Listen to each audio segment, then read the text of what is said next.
निधि श्री दरअसल कल उस वक्त वहीं पर मौजूद थी जहां पर आरोपी आफताब पर हमला हुआ था। जरा पहले आपको निधि के पास लेकर चलते हैं और एक अपडेट लेते हैं। निधि, कल आपकी आंखों के सामने आरोपी आफताब पर हमला हुआ था, किस तरीके का माहौल था, जरा बयां कीजिए और उसके बाद जो एक्शन दिल्ली पुलिस की तरफ से लिया गया है उसको भी सम अप कर दीजिए।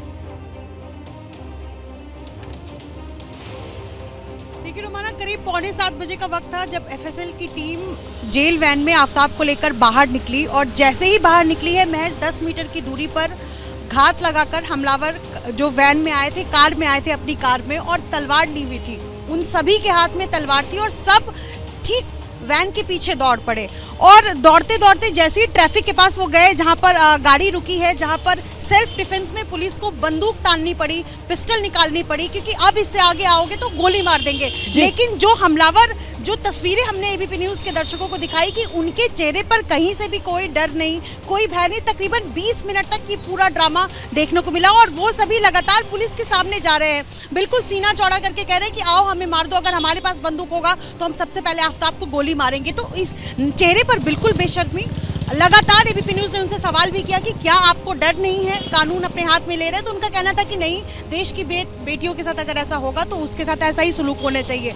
20 मिनट के बाद पुलिस सख्ते में आई और उसके बाद एक दूसरी गाड़ी आई और उसके बाद उन आरोपियों में से दो को पुलिस ने उसी वक्त डिटेन किया, जिसके बाद उन्हें इसी प्रशांत विहार थाने में लाया गया। और ये थाने की तस्वीर मैं दिखा रही हूँ। देर रात जुडिशियल कस्टडी की मांग की गई थी और सुबह 14 दिन के न्यायिक हिरासत में जुडिशियल कस्टडी में दोनों आरोपियों को भेजा गया है। किस संगठन से थे? लगातार वो दावा कर रहे थे कि हम हिंदू संगठन से हैं, लेकिन किस संगठन से थे, क्या उनका मकसद था और कितने लोग आए थे, ये सभी जांच का विषय है। लेकिन ये बड़ी खबर है और बड़ी घटना है, क्योंकि कल के बाद दिल्ली पुलिस भी सकते में है कि आखिर आफताब को बचाने के लिए क्या क्या प्रयास किए जा सकते, क्योंकि इस वक्त आफताब हाई प्रोफाइल कैदी बन चुका है, तिहाड़ जेल में है और लगातार आज 5वां दिन है एफएसएल की टीम यानी पॉलीग्राफ टेस्ट के लिए जब उसको बुलाया जाएगा। मेरे साथ निधि, आप रहिए मेरे साथ, मैं लौटूंगी आपके पास। सवाल महत्वपूर्ण ये भी हो जाता है कि कल वहां तो हमने भीड़ देखी थी ना, सिर्फ 2 ही लोगों को गिरफ्तार किया, जबकि वहां पर दिल्ली पुलिस की उस वैन के जाने के बाद वो तमाम लोग वहीं पर मौजूद थे, मीडिया के सामने आ रहे थे, बात कर रहे थे, अपने बयान दे रहे थे,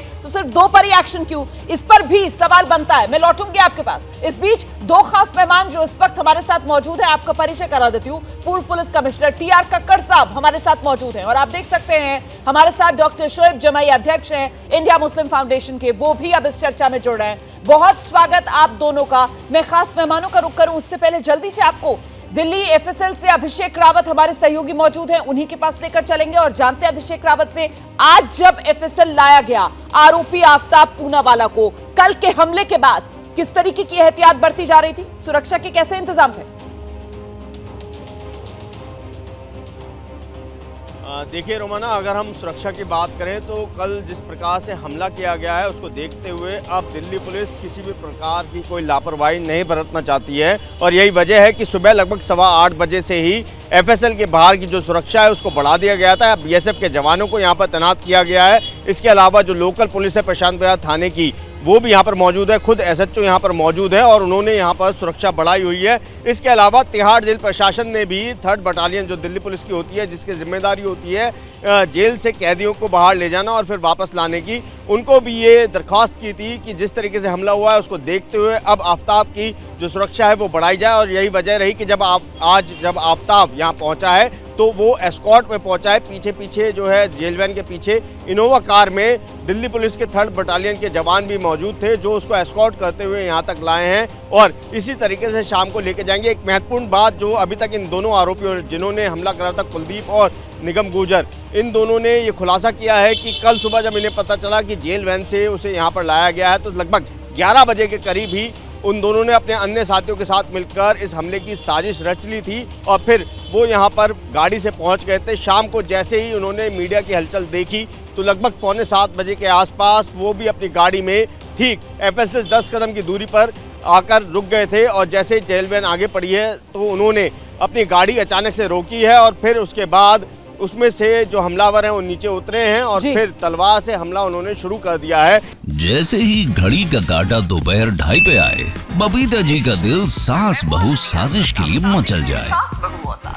और ये है इनकी बहू पूरे दिन ऑफिस की टेंशन हो जाए गॉन जब ये करें अपना फेवरेट शो फ्री टाइम पे ऑन। इनकी तरह आप भी देखें अपना फेवरेट शो अपने टाइम पर और डाउनलोड कीजिए एबीपी लाइव ऐप अपने स्मार्ट टीवी पर।